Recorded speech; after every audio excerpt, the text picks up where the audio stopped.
Earlier this week, a powerful storm caused part of the Santa Cruz Wharf to collapse, and now its future is in question. Yeah, one former supervisor said that the disaster was years in the making. John Ramos explains why he believes it was preventable and what's next for the historic structure.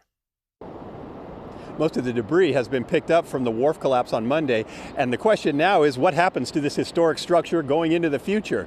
But there is at least one man here in town who says this never had to happen.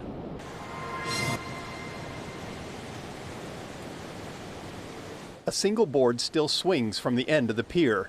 People in Santa Cruz were shocked on Monday when a 150-foot section at the end of the wharf fell into the ocean after being hit by 30-foot waves. But it didn't shock John Bombaci. When you heard this had collapsed, were you surprised? No. Why? I had been telling the city leadership for years that this was going to happen just like that. Bombaci worked for decades on the wharf, serving for the last 11 years as wharf supervisor before retiring in 2021. He says the structure had been slowly breaking apart for years, losing its shear, which is its ability to withstand the force of the water coming from the sides. There has to be structural integrity there, or everything starts to move independently. And it was moving Yes. lately? Yes. My immediately thought is this is just a tragic unforced error. Because we had a plan in place back in 2013 to prevent exactly this. Bombaci says they had a proposal ready to go with funding that would have widened the pier, adding a pedestrian walkway on each side. He is convinced that would have strengthened the structure, preventing Monday's collapse, but it never happened.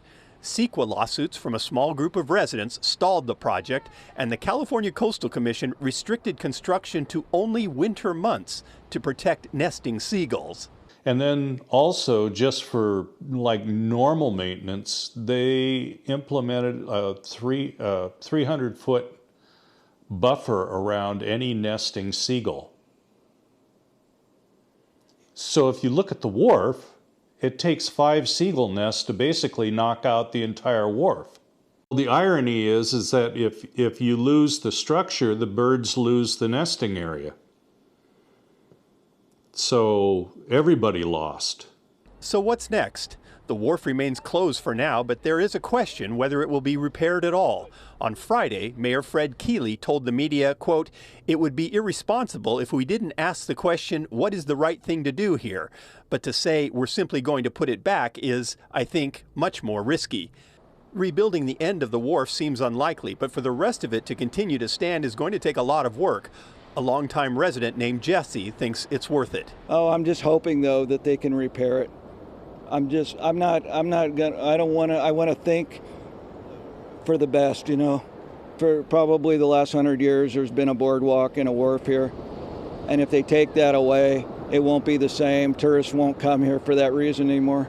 It could happen. I hope this is a wake-up call and they just, they were poised to start doing all of this work. It's just, it's a little late in the game. To save the rest of the wharf will take effort. There is a path forward to doing that, but it will need some roadblocks removed, and there is no guarantee that will happen.